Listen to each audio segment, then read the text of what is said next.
Assalamualaikum warahmatullahi wabarakatuh. Oke, sebelum menonton, jangan lupa like, komen, dan subscribe. Lembaga negara menurut Undang-Undang Dasar 1945. Halo, apa kabar anak-anak ibu? Semoga kalian tetap sehat dan tetap menjaga kesehatan ya. Di musim pandemi seperti sekarang ini, baiklah langsung saja masuk ke materi kita, yaitu tentang Lembaga Negara menurut Undang-Undang Dasar 1945. Apa saja lembaga-lembaga negara menurut Undang-Undang Dasar tahun 1945? Baiklah, langsung saja. Yang pertama ada Presiden. Presiden memegang kekuasaan pemerintahan menurut Undang-Undang Dasar, merupakan kepala kekuasaan eksekutif dalam negara. Mempunyai kekuasaan untuk menetapkan peraturan pemerintah. Menurut Undang-Undang Dasar Pasal 4 Ayat 1, segala pelaksanaan pemerintah bergantung pada Presiden, tetapi tetap dibatasi oleh Undang-Undang Dasar 1945. Memiliki kekuasaan untuk memberi gerasi dan rehabilitasi dengan pertimbangan MA. Memiliki kekuasaan untuk memberi amnesti dan abolisi dengan pertimbangan DPR. Nah, di sini ada syarat untuk menjadi presiden dicantumkan dalam ketetapan MPR nomor 4/MPR/1999 pasal 1. Yang bunyinya seorang presiden wajib melaporkan seluruh kekayaannya, berhak mengajukan RUU kepada DPR, mengangkat duta dan konsul dengan mempertimbangkan DPR.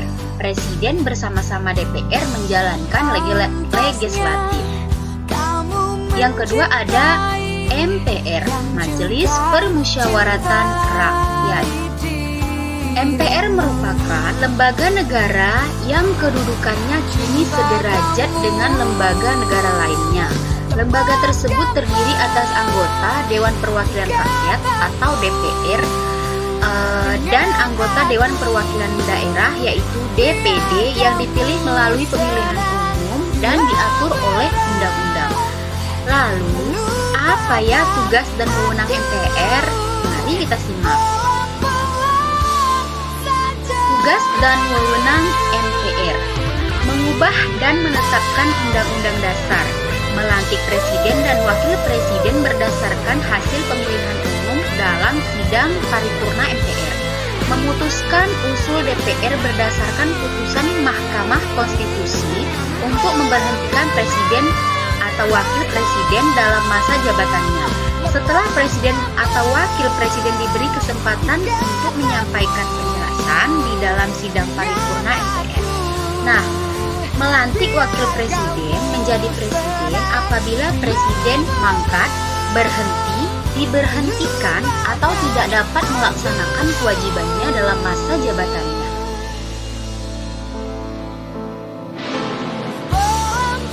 Nah, selanjutnya memilih wakil presiden dari dua calon yang diajukan. Presiden apabila terjadi kekosongan jabatan wakil presiden dalam masa jabatannya selambat-lambatnya dalam waktu 60 hari. Nah, memilih presiden dan wakil presiden apabila keduanya berhenti secara bersamaan dalam masa jabatannya dari dua paket calon presiden dan wakil presiden yang diusulkan oleh partai politik atau gabungan partai politik yang paket calon presiden dan wakil presidennya meraih suara terbanyak pertama dan kedua dalam pemilihan sebelumnya. Nah, sampai habis masa jabatannya selambat-lambatnya dalam waktu 30 hari. Dapat dipahami ya? Oke. Di sini ada kewajiban anggota MPR. Yang pertama, mengamalkan Pancasila. Yang pertama ya. Terus selanjutnya melaksanakan Undang-Undang Dasar Negara Republik Indonesia tahun 1945 dan mentaati segala peraturan perundang-undangan. melaksanakan kehidupan demokrasi dan menyelenggarakan pemerintahan, mempertahankan dan memelihara kerukunan nasional dan keutuhan negara kesatuan Republik Indonesia, memperhatikan upaya peningkatan kesejahteraan rakyat, menyerap penghimpunan, menampung dan menindaklanjuti aspirasi masyarakat, mendahulukan kepentingan negara di atas kepentingan pribadi, memberikan pertanggungjawaban secara moral dan politis kepada pemilih daerah, mentaati kode etik dan peraturan tata tertib DPR dan menjaga etika dan norma dalam hubungan kerja dengan lembaga yang terkait. Oke anak-anak ibu, kita masuk ke DPR, Dewan Perwakilan Rakyat. Dewan Perwakilan Rakyat. Pimpinan DPR terdiri atas seorang ketua dan 3 orang wakil ketua. DPR memiliki hak interpelasi, angket, menyatakan pendapat, mengajukan undang-undang, dan lain-lain. Nah, DPR terdiri atas pimpinan DPR, Badan Musyawarah, komisi-komisi, Badan Urusan Rumah Tangga, dan kerjasama antar parlemen dan panitia-panitia khusus. Oke, kita lanjut. Nah, tugas dan wewenang DPR antara lain adalah membahas dan menindaklanjuti hasil pemeriksaan BPK. Yang kedua, membentuk undang-undang yang dibahas dengan Presiden. Yang ketiga, melaksanakan pengawasan. Yang keempat, membahas dan memberikan persetujuan peraturan pemerintah pengganti undang-undang. Yang kelima, membahas dan menindaklanjuti hasil pembahasan yang diajukan oleh DPD terhadap pelaksanaan undang-undang mengenai otonomi daerah, pemekaran, pembentukan daerah, dan sebagainya. Oke anak-anak ibu, kita lanjut ke DPD, Dewan Perwakilan Daerah. Dewan Perwakilan Daerah terdiri atas wakil-wakil daerah provinsi. Setiap provinsi ditetapkan 4 orang anggota DPD. Keanggotaan DPD diresmikan dengan keputusan Presiden. Pimpinan DPD terdiri atas 1 ketua dan maksimal 2 wakil ketua. Itu DPD ya. Yang kelima ada MA, Mahkamah Agung. Mahkamah Agung terlepas dari pengaruh kekuasaan pemerintah dan pengaruh lainnya, memberikan pertimbangan hukum pada Presiden dalam permohonan grasi dan rehabilitasi, merupakan lembaga negara yang bertugas melaksanakan kekuasaan kehakiman, bertugas dan berwenang memeriksa dan memutuskan permohonan kasasi, sengketa, kewenangan, mengadili, dan lain-lain. Lanjut ke Mahkamah Konstitusi atau MK.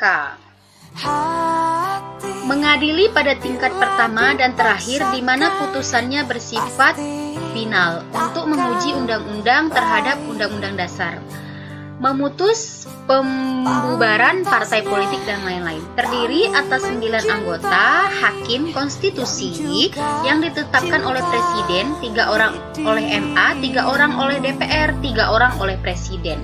Nah, ketua dan wakil ketua Mahkamah Konstitusi dipilih oleh hakim konstitusi.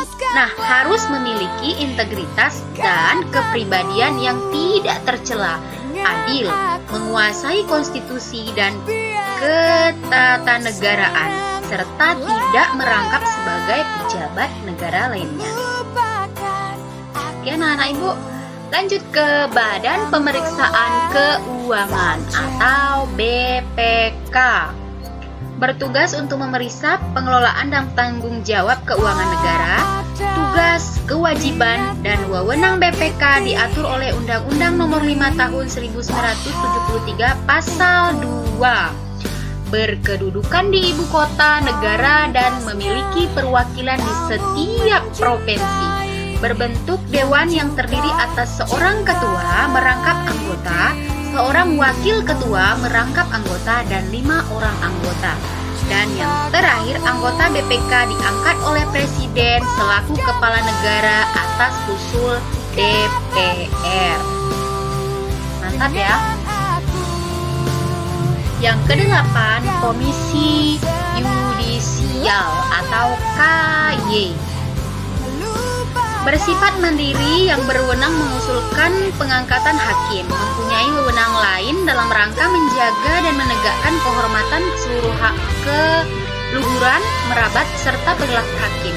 Wajib mempunyai pengetahuan dan pengalaman di bidang hukum, wajib memiliki integritas dan kepribadian yang tidak tercela, diangkat dan diberhentikan oleh Presiden dengan persetujuan DPR.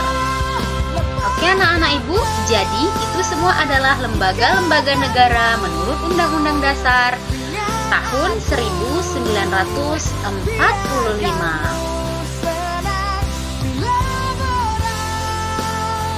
Nah, anak-anak ibu, itu dia materi kita tentang lembaga negara menurut Undang-Undang Dasar 1945. Semoga dapat dipahami ya. Apabila kurang mengerti, boleh ditanyakan di kolom komentar. Nah, di sini ada tugas mandiri. Tugasnya adalah carilah informasi mengenai tugas-tugas MPR dan DPR.